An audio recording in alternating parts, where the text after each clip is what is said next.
Hello, and welcome to our continuing series of Michigan coaching webinars for this unusual fall of 2020 season. I'm Jack Witt, USA Hockey's coach-in-chief for Michigan. Joining me in this webinar tonight are Bob Mancini, who's our Michigan ADM regional manager, and Michael Caples, who's the editor of Michigan Hockey Online Magazine. Michael is actually doing the technical behind-the-scenes work to get this out to YouTube. And we thank him for that, I might add. The objective of all of our webinars is to augment or to supplement the materials we offer through our USA Hockey coaching clinics. For those of you who may be watching live, if you have questions, please use YouTube chat, which Michael will be monitoring. This recording will also stay on our MAHA YouTube channel for the foreseeable future for people to reference and revisit. Today, we're pleased to have a highly respected coach from Sweden to discuss with us his club's focus on player development, especially development of the individual player, and how that benefits both the player, the team, and frankly, the organization. That coach is Tobias Johansson. Tobias is currently the head coach of the U20 or junior elite team for the Frölunda Hockey Club in Gothenburg, Sweden. Frölunda is one of the largest and most successful clubs in Sweden. For example, the Red Wings and other NHL teams regularly scout this club because of the way they develop their players. I first had the privilege of meeting Tobias in 2014 when he contacted me about participating in USA Hockey's coaching program. And he's since become a friend and a colleague, working with us here in Michigan and providing opportunities for us to participate with his club in Sweden as well.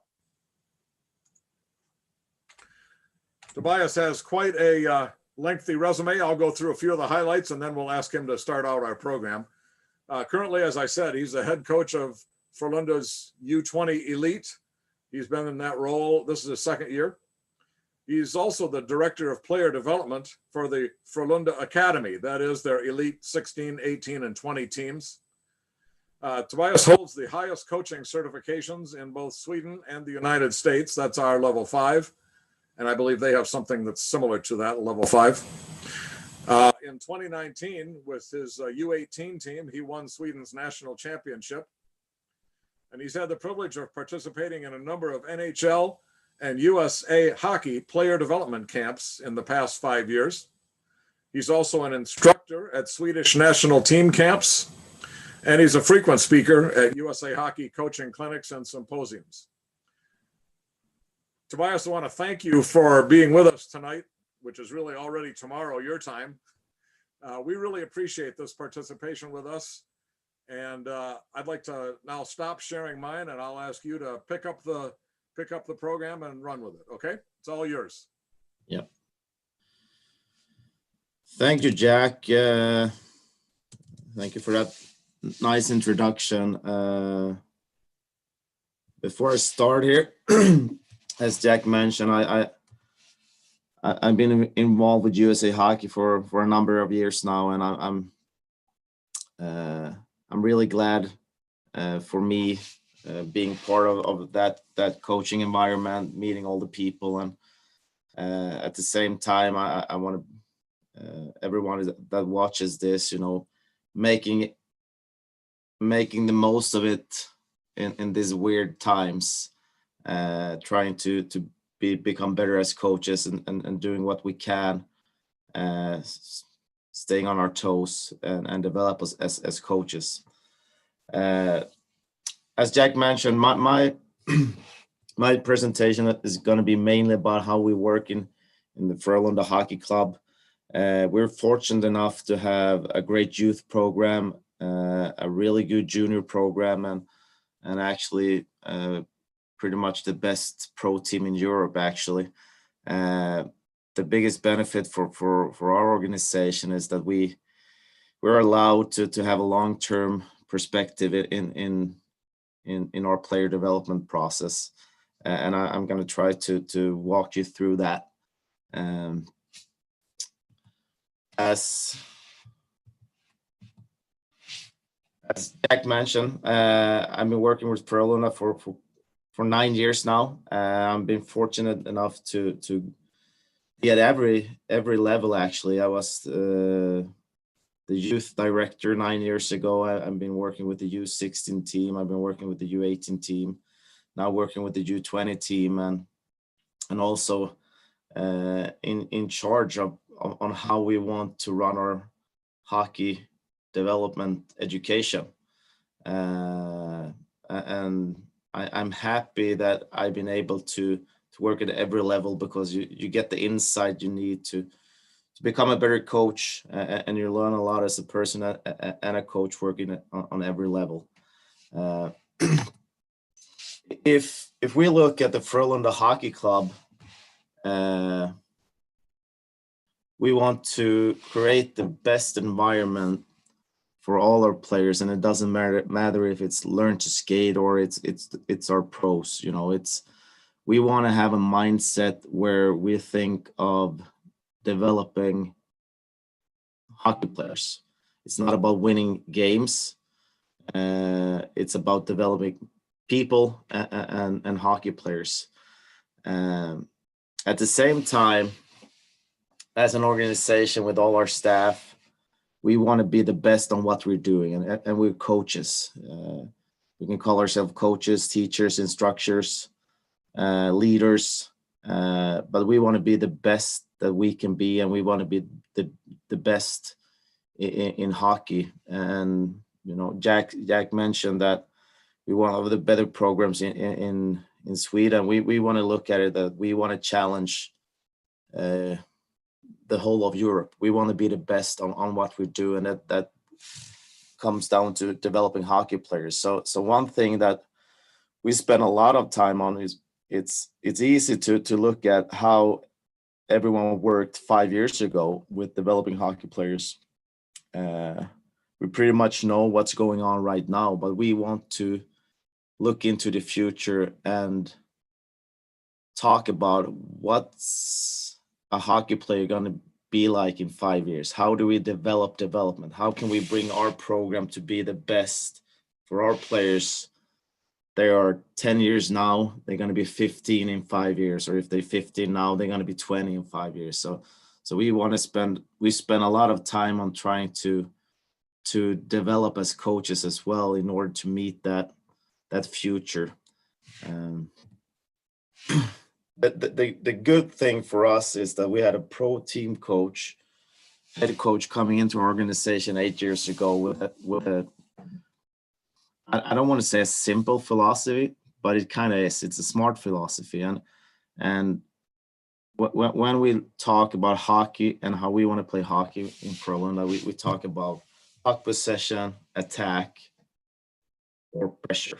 That's the main three things we teach our hockey players. And it doesn't matter if you're an import player playing for a pro team, or if you're a 10-year-old kid just starting out playing hockey. We want to teach everyone our way of playing hockey. And I think that's another thing that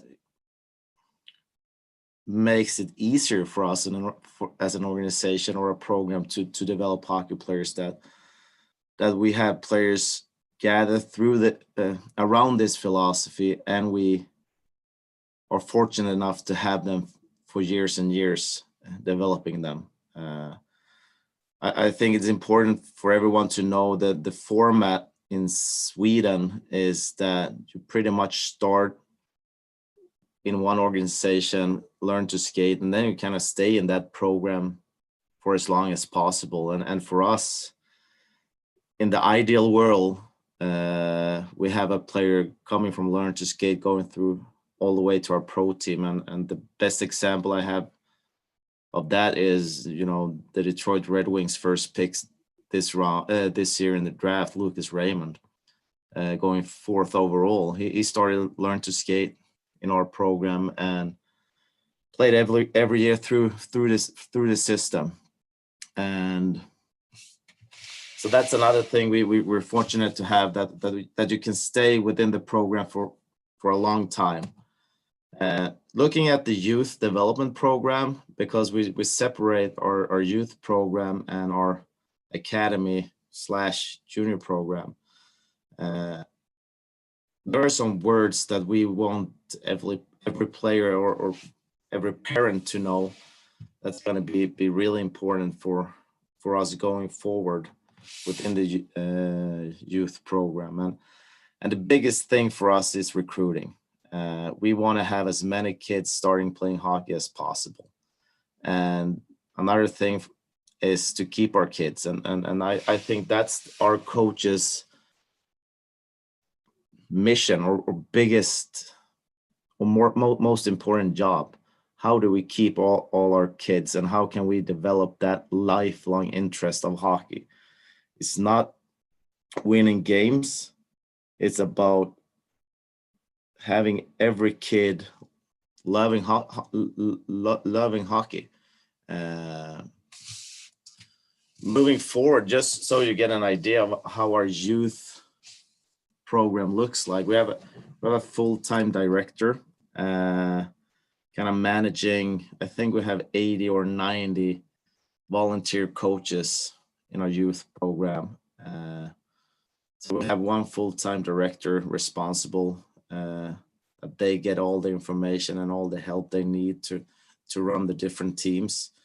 And we have a couple of full-time, what we call instructors, that kind of coaches the coaches, because a volunteer coach, it could be a dad, it could be a mom.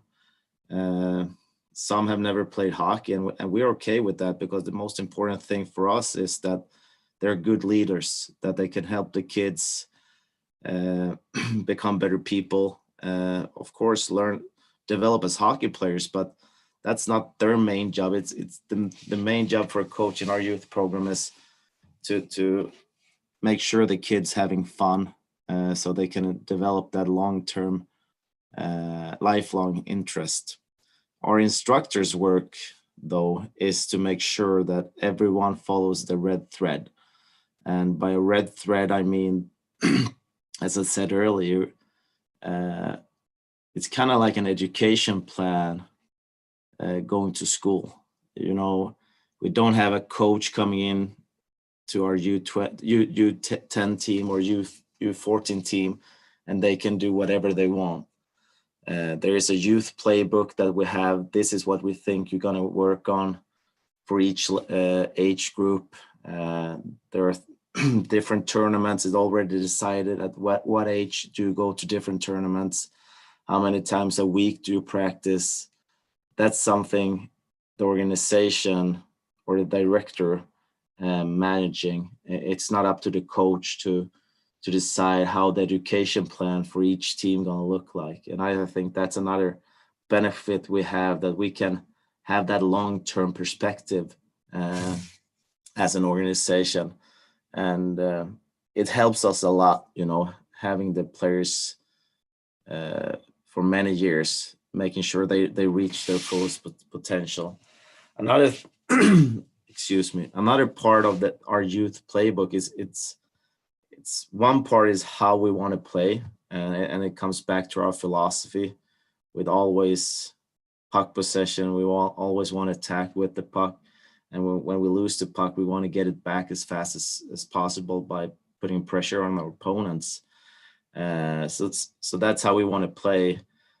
Part of our youth playbook or red thread for the youth program is also that every practice is kind of already decided. We have staff that make sure that every practice is as good as it can get for that particular age group. Again, it's not up to the coaches for that team to come up with how we're going to practice today. It's our full-time staff taking care of that, and that kind of making sure that we follow the education plan we have throughout the program. Again, you know, with all our 80, 90 volunteer coaches, mom, dads, some young coaches coming in and wanted to start out their journey as a coach, leadership is pretty much bigger for us than your hockey knowledge, because, you know, we have the hockey knowledge within the organization. We can give you the practice plan. We can tell you how we want our teams to play. But what we really need is leaders that can take care of our kids, making sure that they grow every day, and that we give attention to every player. And that's why we talk about it's not important to win. It's important to develop everyone and coach everyone. And I think I'm going to mention it later in this presentation that coaching is teaching. I think it's kind of corny to say it like that, but that's what it is for us. But if we give attention to all our kids, all our players, that means that we do our best to try and make them grow as people, as hockey players. Again, I think another thing for us, even with the young kids, is that we want to challenge them to challenge themselves. And what do I mean by that? We don't want to skate around in the comfort zone every day. And of course, we want to have growth on the person. Still, it's about becoming a good hockey player. And I think if we don't challenge our kids, we don't prepare them for the adult life, if that's going to be hockey or in some other area. I think it's important for us to make sure they are comfortable being uncomfortable, but doing that in a nurturing environment, so they feel that they can be themselves. They're not afraid of failing, because they know they're going to get picked up. So that's another big thing, that our coaches, our volunteer coaches, making sure that we have an environment for our kids that they feel that they can challenge themselves. They're not afraid of making mistakes. They're not afraid of failure. We kind of put the pressure on them to try to fail. But I think it's crucial to have adults, coaches with the right kind of mentality, mindset on how we handle that kind of situation. Because in development, for me, we know we're going to fail a lot. And if we don't treat our kids the right way, that's going to have a bad impact on how they develop as both people and hockey players. Moving forward to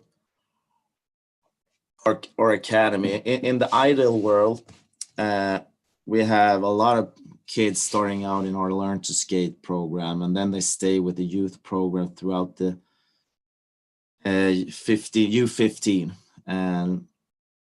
But then it kind of gets a little bit tricky, because we don't bring every player into our academy. Frölunda is kind of like an umbrella club. We are the best organization within the larger Gothenburg area, but we have 15 or 16 different youth programs in the larger Gothenburg area. And we want everyone to stay as close as they can to where they live. We don't want parents to drive for 30, 45 minutes to come and practice in Frölunda when they're 12 years old. It's much better to stay at home, close to the rink, hopefully being able to practice more with the older teams, with the younger teams, just hanging out at the rink more hours. But when it comes to the U16 team, that's when our academy starts. We want to make sure we have the best players from Gothenburg, because at the end of the day, even if we talk about youth development, player development, we want to have Gothenburg players representing our pro team. So when it comes to the academy, we have a really good relationship with every youth program in the larger Gothenburg area. We have coaching clinics where we invite everyone, all the coaches. Every youth program are committed to our philosophy and try to teach their kids our philosophy. Again, this is huge for us as an organization, because we can have that long-term perspective in the player development part. But building relationship both with different organizations in the larger Gothenburg area, but also with the players and the kids are really important for us. Building relationships when it comes to our academy is because youth program is all about the kids. When I start to talk about the academy, it kind of gets a little bit more serious. It's how can we feed our pro team with players. So the youth program is for everyone. The academy is for the players that we think can become really, really good hockey players. Building relationship with the different youth programs are as important as it is to build relationships with the players and their families. My experience says if we don't know the organization players coming from, if we don't know the family, the parents, the kids, we don't have the full perspective on what we're recruiting. At the same time, we want to continue that relationship because we talk about every player as a 10-year project. A few years ago, it was more about get into our academy. Can we get you up to the pro team? If not, okay, they're gonna leave. Now we have a really successful pro team. It's hard to get a spot on that team, even if we have really good junior players. So we kind of changed our mindset about it. We want to bring in Gothenburg players into our academy, work with them for 4 or 5 years. If they're not good enough to make it to our pro team, we want to help them out in the hockey world, stay in touch, continue that relationship, and maybe sometime down the road, if they go, we have a few players now playing college in the US. We have some playing in the semi-pros here in Sweden, some plays in Europe, but maybe down the road they continue to develop and they can come back and play for Frölunda. With our academy, I just want to say that we bring in 14 players from each age group to the U16 program. And from that on, we want to keep younger teams because, and I don't want to brag about it, but we have a huge talent in our players moving into the academy, which means that, again, it's not about winning and losing for us. We want to create as good development environment as possible.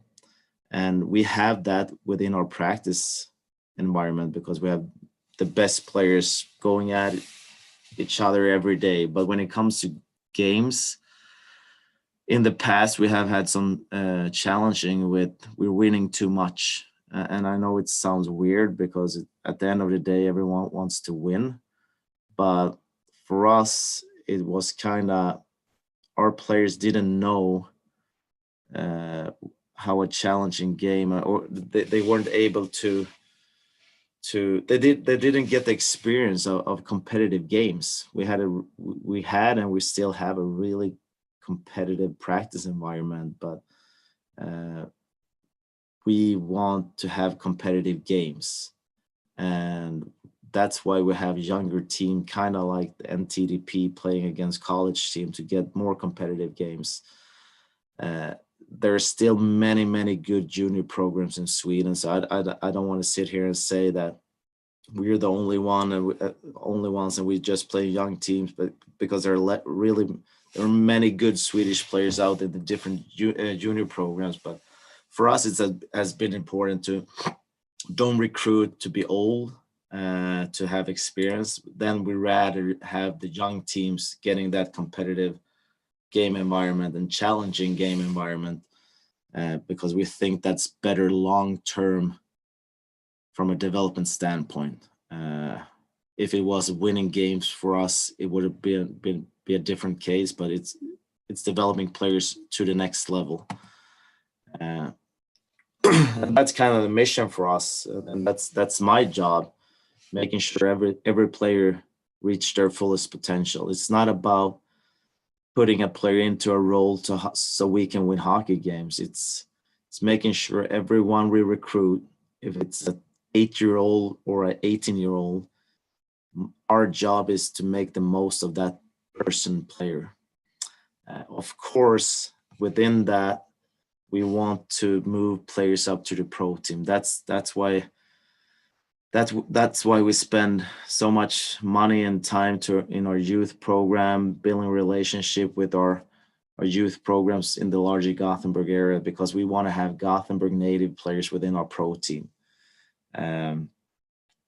I want to mention national team draft and NHL. I don't think that's a goal, because the main goal, if anyone would ask our management or executive directors, what's the main thing for all your staff and for all, and that would be putting players to our pro team.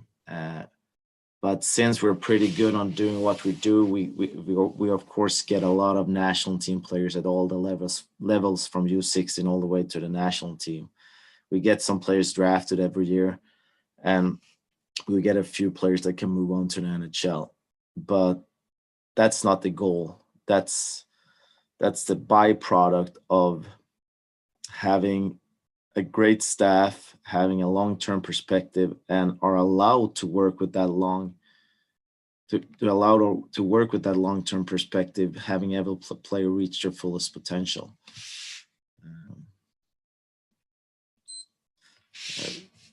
We talk to every player that no player is the other one like. We talk to every player that they need to create their own unique path to success. When I use the word staircase, it's kind of like you need to establish yourself at the one level, move on to dominate that level before you jump up to the next level. We don't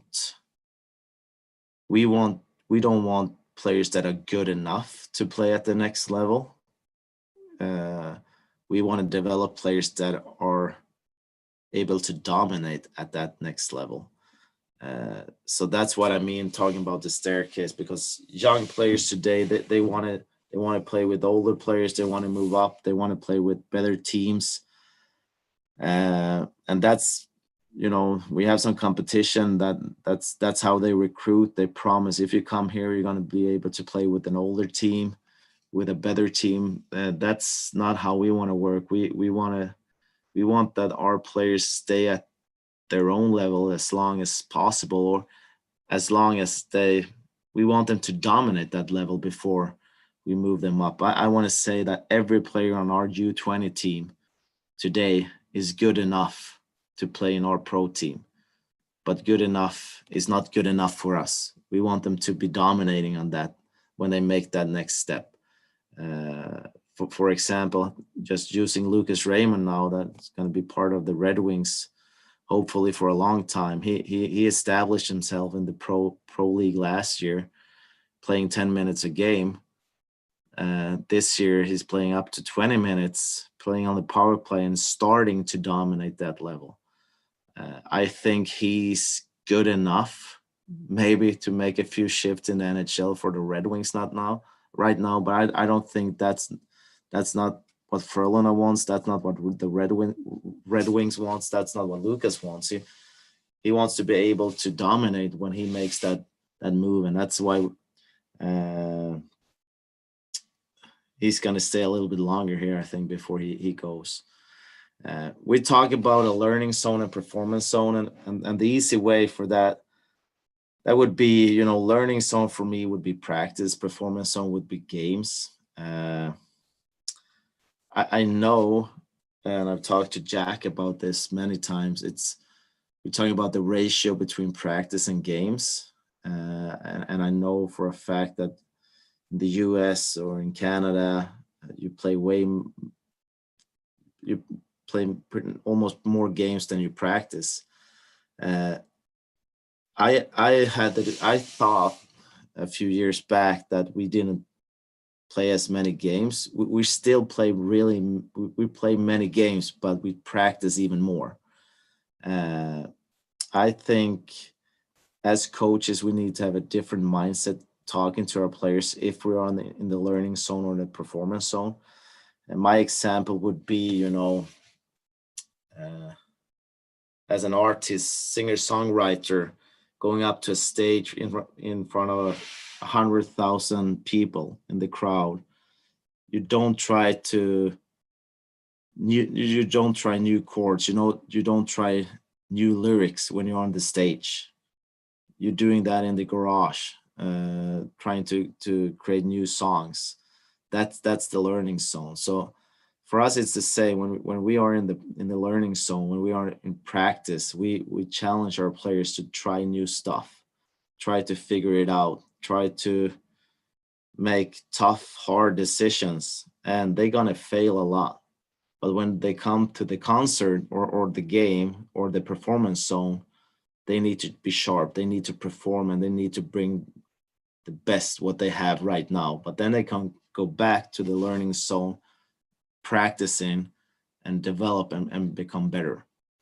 And we have applied something that we call a 50-50 rule. It's if we're looking too good, something is wrong with our practice. It's not challenging enough. We want to level up or make it tougher, so we put our players in a situation that they need to leave their comfort zone, or they need to push more and try more, and it's gonna mean that they fail more. But again, that's our job as coaches, leaders, teachers, to help them through that failure process, because I think it's part of becoming a better hockey player.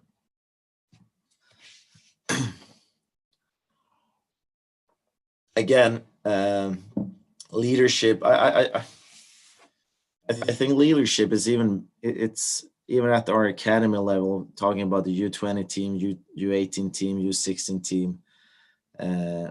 Hockey is what we're doing, but for us as coaches, leadership is the most important thing. In order to build that trust, that relationship with the players, getting them to trust us, I think how we lead them is really, really important. We want to have a mindset that coaching is not putting players on the ice. Coaching, a good coach is not bench a player that make wrong decisions or don't execute what we're talked about on the ice. Coaching for us is making sure that the players becoming better every day. A big part of that for us is watching a video with our players.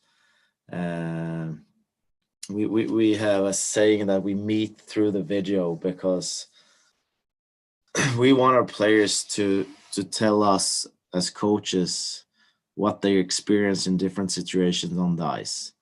And the best way for us is just watching video together in different situation. We actually have our players bring their videos to us.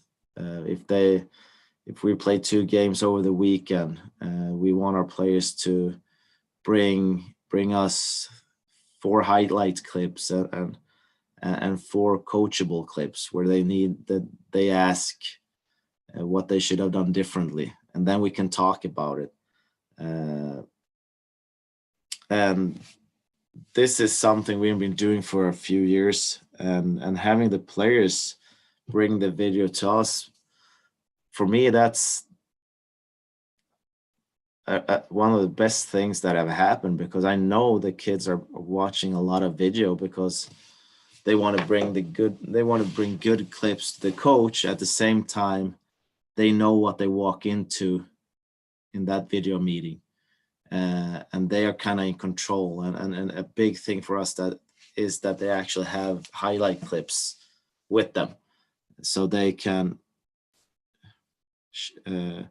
so we can make sure that they feel good about themselves as well. And then, of course, if you want to become a better player, they're going to be situations that we need to talk about. But again, they know what they're going to be talking about, and we ask them questions. Our coaches don't tell the players, this is what you should have done in that situation. You need to do this in that situation. We ask questions to our players. How should you solve that situation? If you get in that situation again, how are you going to solve it?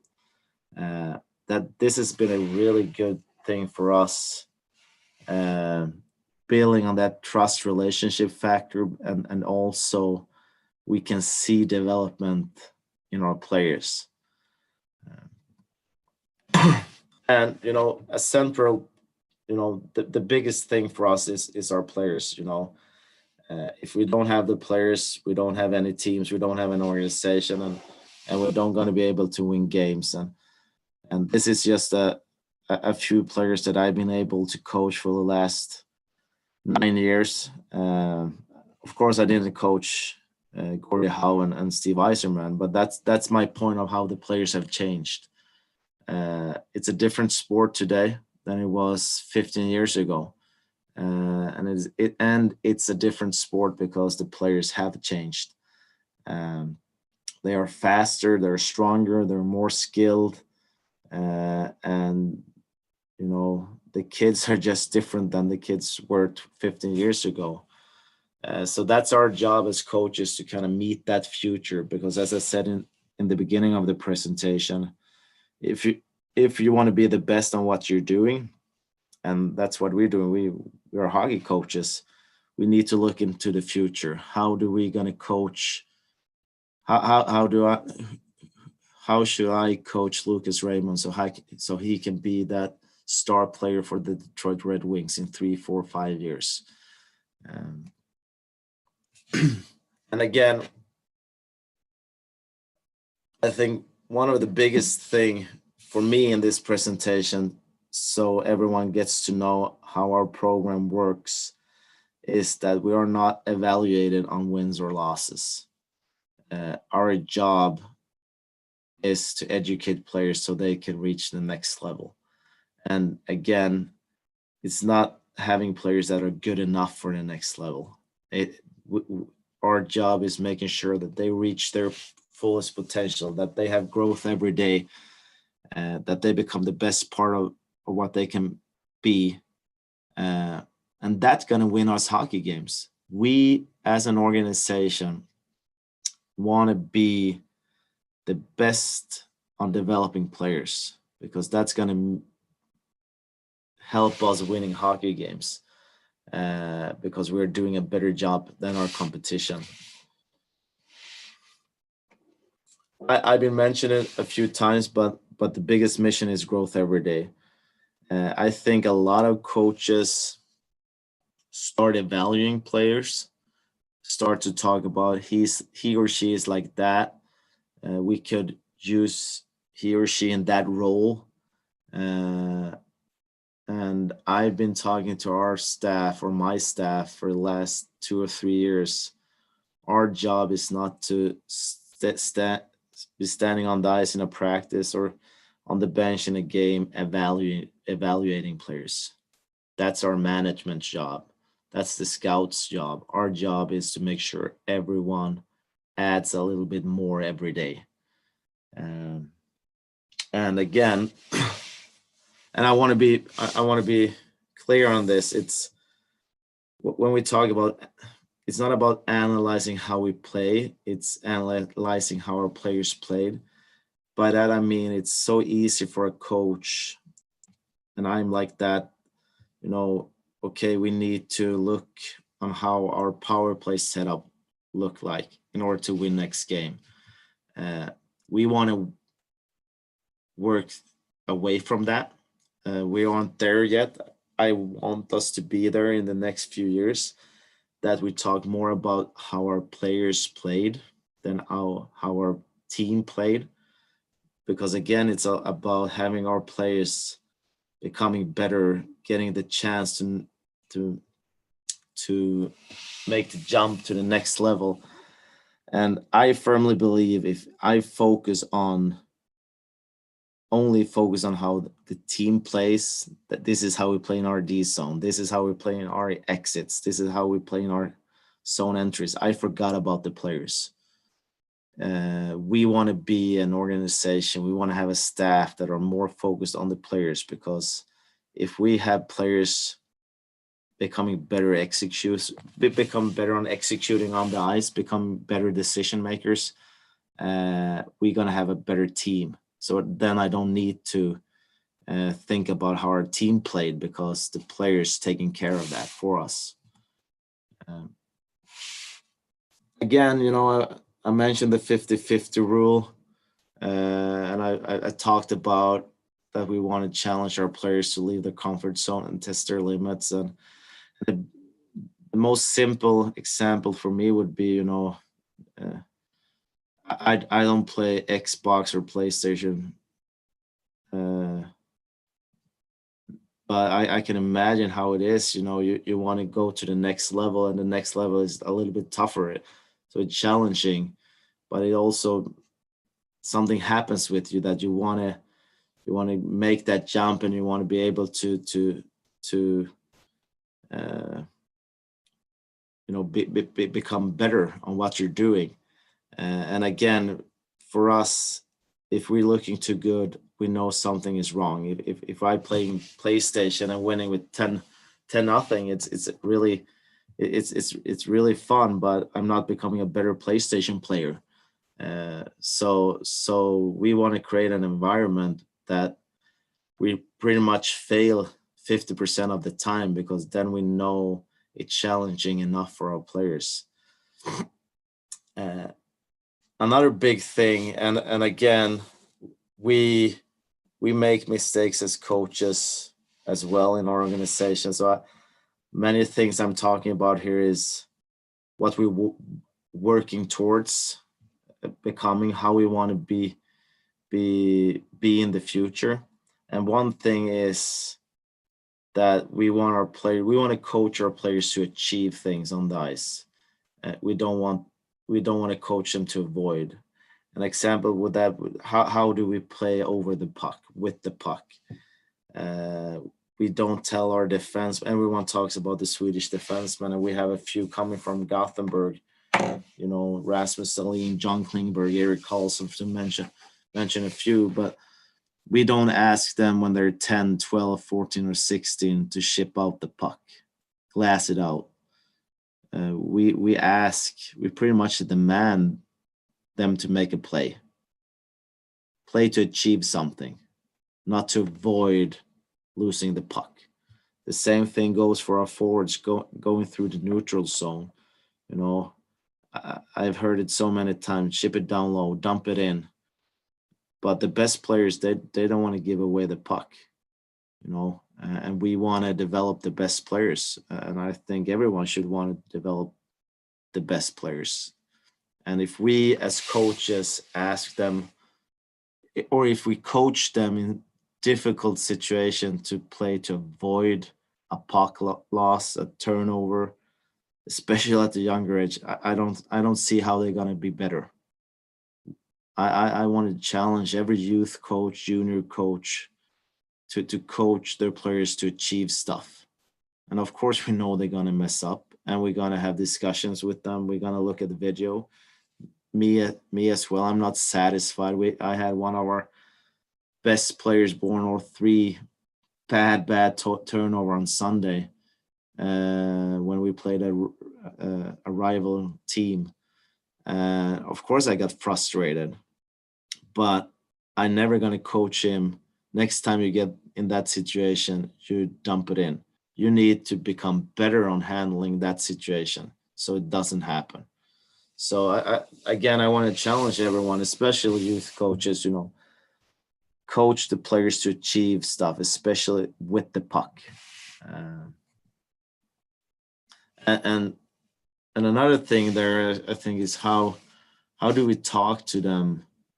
Because we know, for us in Frölunda, with that 50-50 rule, we know we're going to fail a lot. For us as coaches, it's really important to know how we're going to coach feedback that failure. And I think my belief is that every player, no matter what age, no one wants to be bad. Everyone wants to be good. So I think everyone has the intention of doing the best they can. Um, and I think everyone knows if they fail or mess up things. So we don't need to tell them the result of what they did. Oh, that was a bad turnover. I think the players know that. I think we as coaches need to talk to the players. Was that the right kind of decision? Is that a good habit? Do you want to change it? Could you change it? Could you play it differently the next time? I think the way we talk to the players is crucial, especially if we want to be really good on developing. We want to be really good to teach our players to play to achieve. We know they're going to fail. They're going to be a lot of mistakes. So our part as coaches there is not to tell them the result of their action. It's to talk to them about the action. Was it the right decision, or do you need to improve the execution for next time? That's something we want to become better as coaches in Frölunda. I think we do a decent job of that right now, but we want to be the best in Europe of doing that. Something since we want our players to play to achieve. We want them to reach their fullest potential. We're not satisfied with having good enough players. We want them to be dominating on the level they play at. For us, we have a few questions we always ask ourselves as coaches looking at a player, and that would be, does the player know what he or she are supposed to be doing in that situation? Otherwise, it's our job to make sure they know. Can they execute it? Is another thing. And here it's not okay, a player can execute that kind of play. Well, don't put he or she in a smaller role. Make sure they develop their skills so they can execute it. Does the player want to do it? I think that's a big thing. We have good players that in their mind, they think if I'm going to be successful, don't put me in that big role. And sometimes I have players that we actually have, me as a coach have higher hopes or bigger expectation on a player than they have on themselves. And I think if I want to be a good coach, I need to coach the player for who he or she can be, not what they are right now. But we need the players to be on the same page there and want it. So that's another thing for me as a coach to make sure that we are on the right page, same page. So does the player know? Can the player execute it? Does the player want to do it? But the biggest thing is, are they allowed to? And I think that's what makes us so successful with player development at the junior level, because I know a lot of general managers, I know a lot of junior coaches, both in Canada, the US, Sweden, Finland, Germany, Russia. But I think that what separates us the most from the average team at the junior level is that we allow our players to try. They're allowed to play with their skill. I hate. We almost have forbidden the word play simple.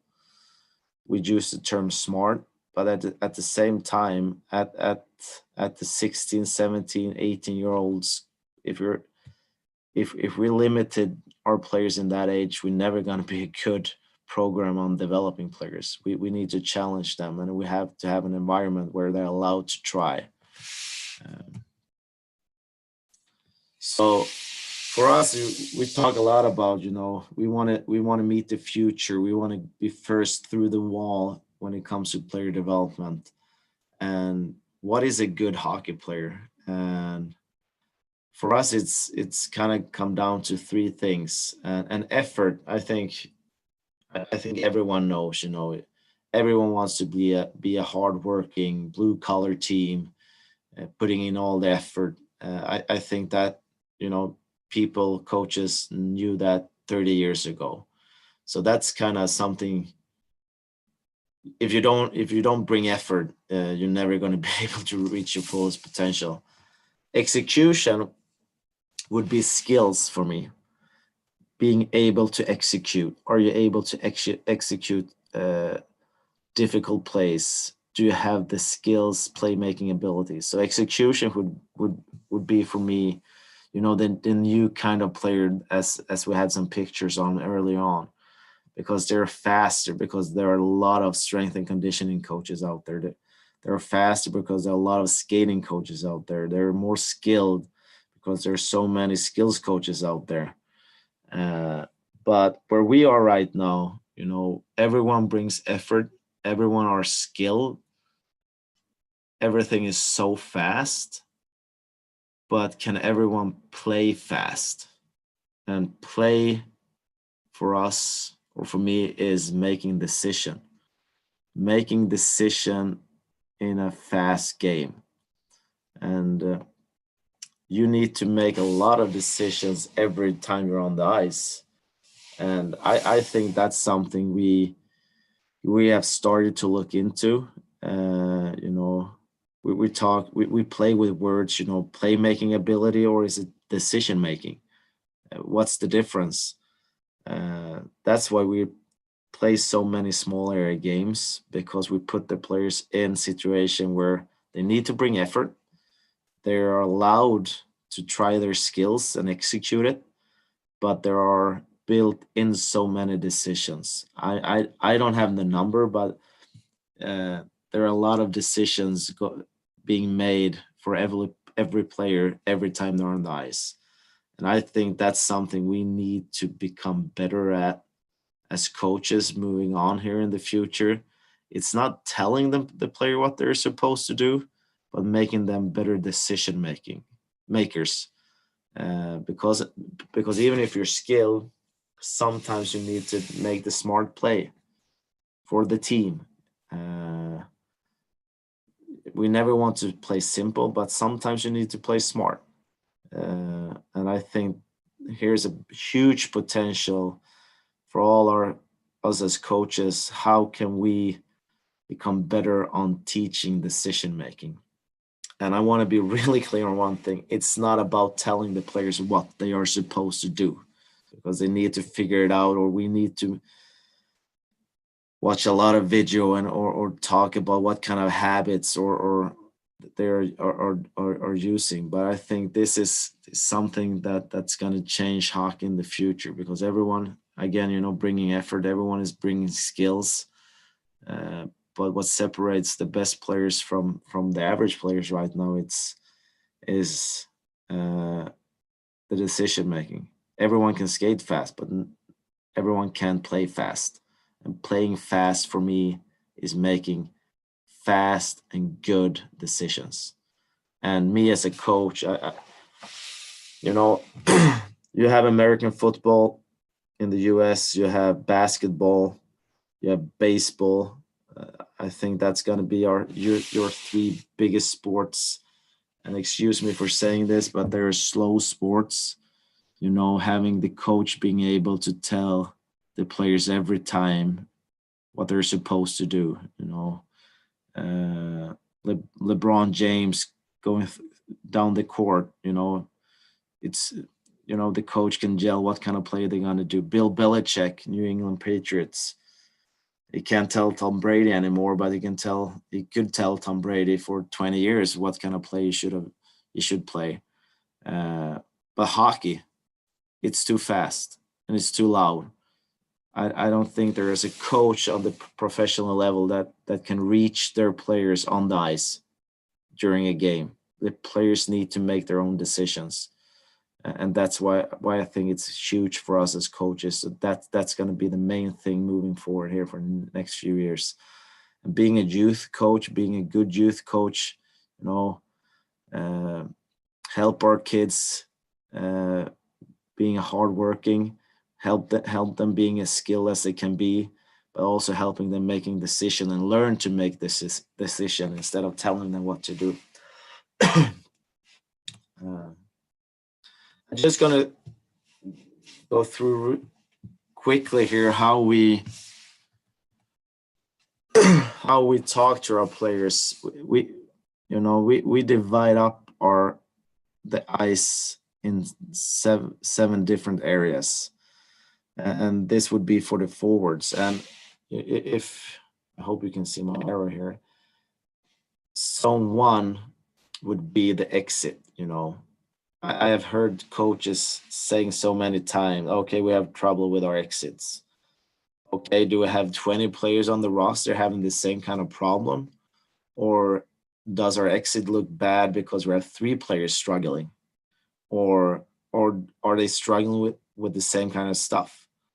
I know, going through the ice, through the neutral zone, what we call zone 2, how we struggle with our entries. Yeah, okay. Do we have 20 players struggling with the same thing? Or do we have individual challenges that we need to address? We need to get better down low. We need to get better net front. So we kind of we divide up the rink in excuse me. We divide up the rink in 7 different zones, and we evaluate and we analyze and we talk to players and we grade them in all these 7 zones. And we can identify what they need to develop, work on to be a better player in that zone. Again, just talking about an exit, one defenseman might need to work on his stick handling so he gets better control of the puck faster. Another defenseman needs to work on his shoulder check so he sees what kind of options he has. A third defenseman maybe need to work on his skating so he can manipulate feet on the opponent, putting pressure on him. So it's not the exits, for example, that we struggle with as a team. It's different players struggle with different things.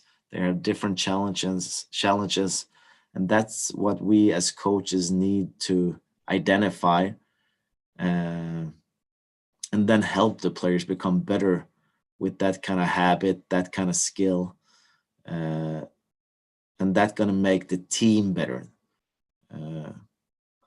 I've seen it so many times, okay, the whole team going through a breakout drill, and there are 2 or 3 players struggling, but the coach continue working on the breakout with 20 players, but there are only 3 of them having problems. And that's why we need to identify, and they need to work on that individually so the team can look better in the future. Just shortly, again, want to talk about how we want to look in the future as an organization. 2 things we talk a lot about is the relationship with the puck. We want our players to build a really good relationship with the puck, and by that I mean being comfortable handling the puck in a high speed. We talked about being able to play fast. You need to skate fast, but if you don't can control the puck skating fast, you're going to have a problem playing or dominating on the next level. So we spend a lot of time, even with our pro players, simple stick handling drills. So they build that smoothness and they build that relationship with the puck. And it's not always that you need the skill to handle the puck. For us, it's, you know, getting your eyes up. If you get comfortable with the puck, it means that you maybe don't need to look at it as much, and you can look what's around you. And that's why we talk about, are you a 5 foot, 15 foot, or 30-foot player? And by that, I mean, how much of the ice do you see? You see 5 foot, do you see 15 foot, do you see 30 foot? I've heard so many times that, you know, great players with great playmaking abilities, you know, oh, what he has, it can't be taught. You can't practice to become that kind of player.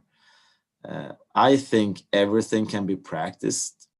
I think if you are a player that skate looking down on the ice every time, being that 5 foot player, I still think you maybe not being able to be a 30-foot player, but you can be a 10-foot player, and that's gonna mean a lot to you, and it's gonna mean a lot for your team. So when I talk about building a relationship with the puck, being comfortable with the puck, it's not always being better with the puck. It's making sure that your eyes come up and you see more of the ice. When we have the puck, we have adopted this year actually what we call a 5-man attack, and we aren't first. The Russians was doing this in the 70s, but we don't talk about having 2 defensemen, 1 centerman, and 2 forwards. We have 5 players. When we have the puck, everyone on that line or an attacker or a player that gonna attack. That means that everyone needs to become better on reading the situation they're in.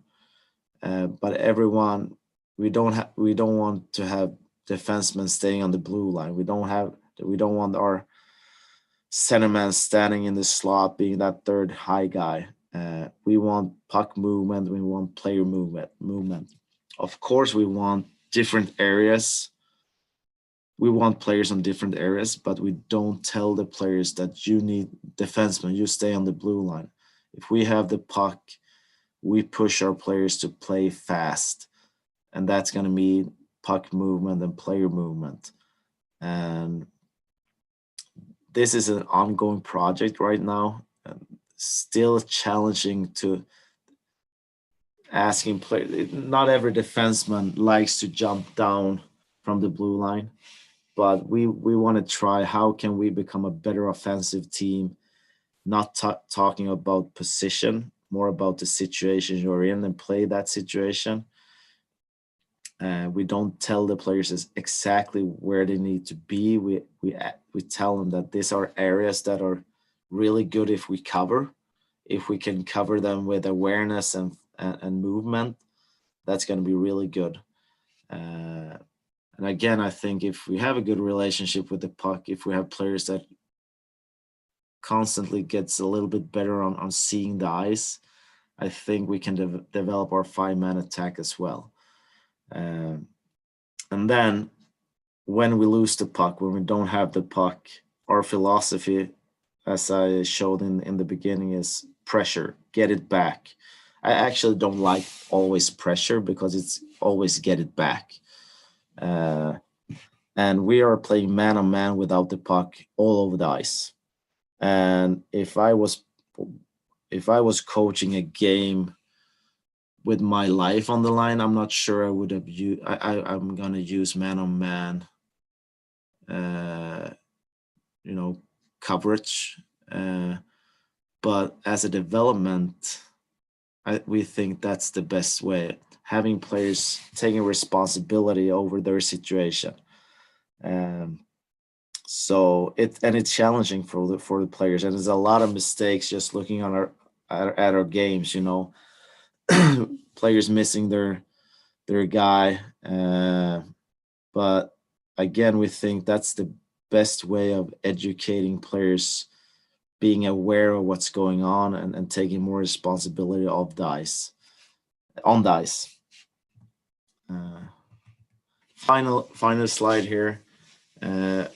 Just give everyone how we work during practice. I said earlier that we do play a lot of games. We don't play as many games as you do in the US, but I think we play 45, 50 games a year with our junior teams.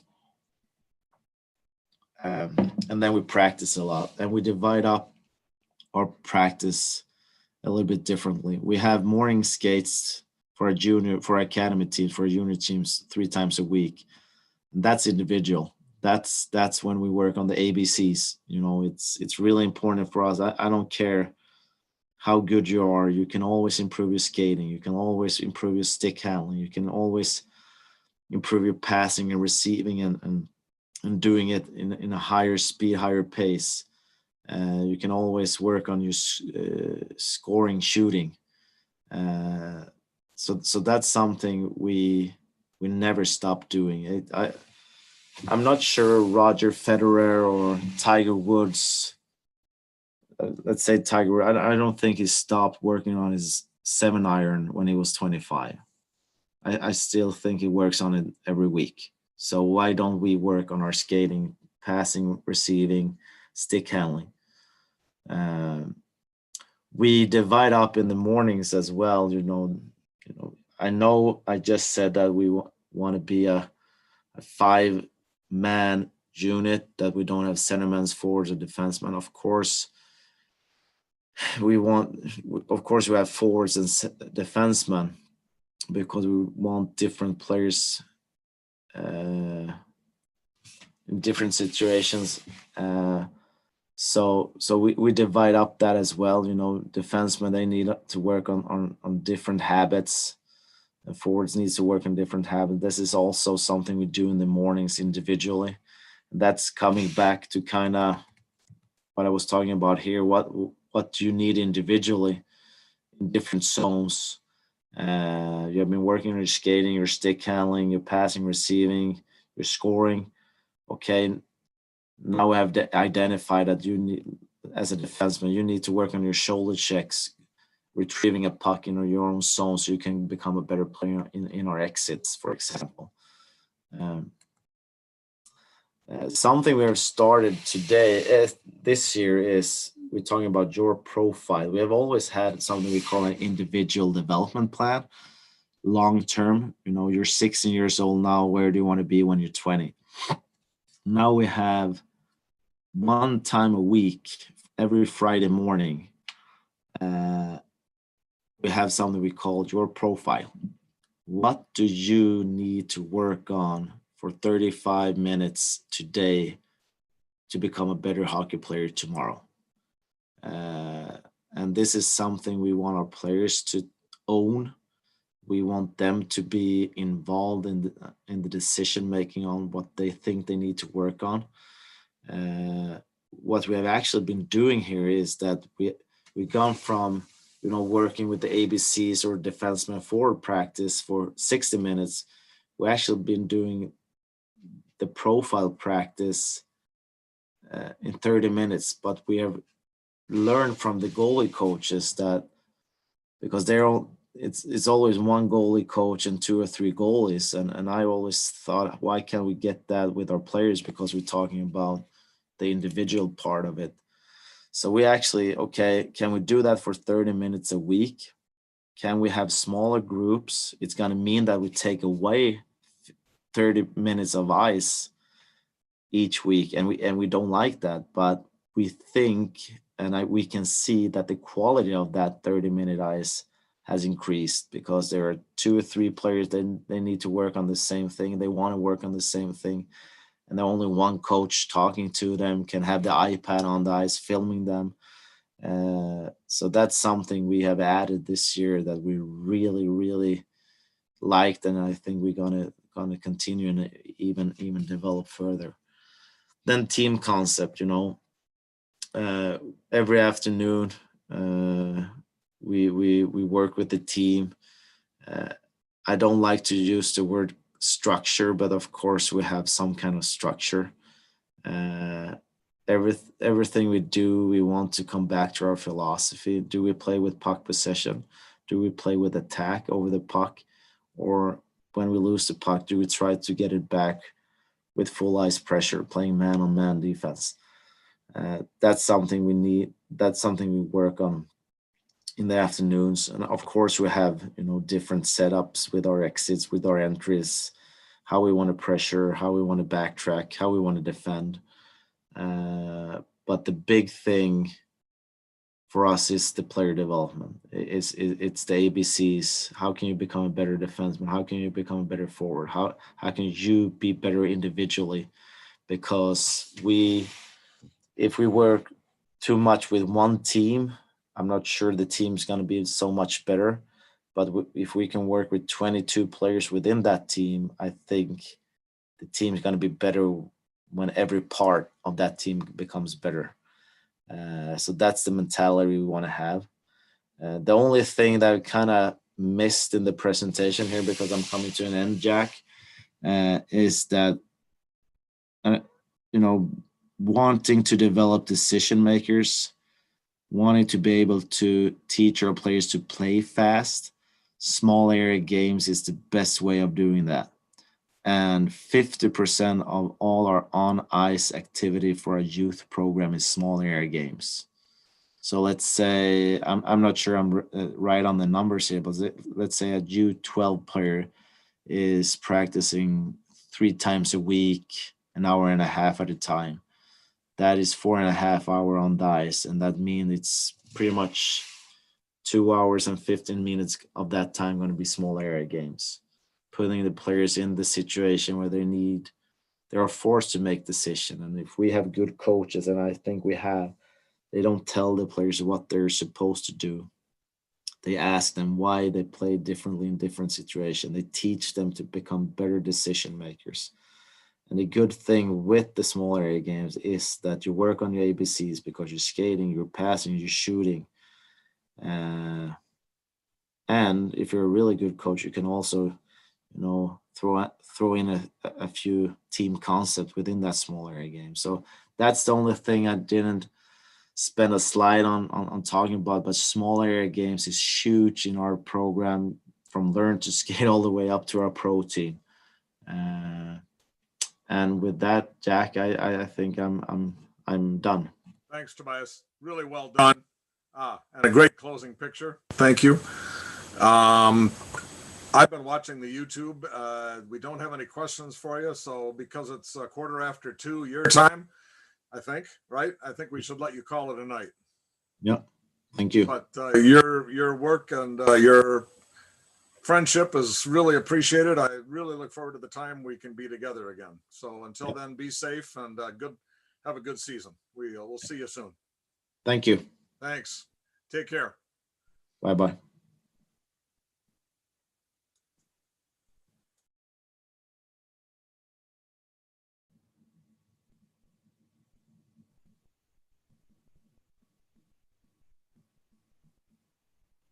Hey, great job. You think? I do. Hey, Michael, are we off the air? I don't believe so. I don't know how to turn it off the air without just ending the whole call. So. Okay. We can catch up. Yeah. Okay. Bye. Bye.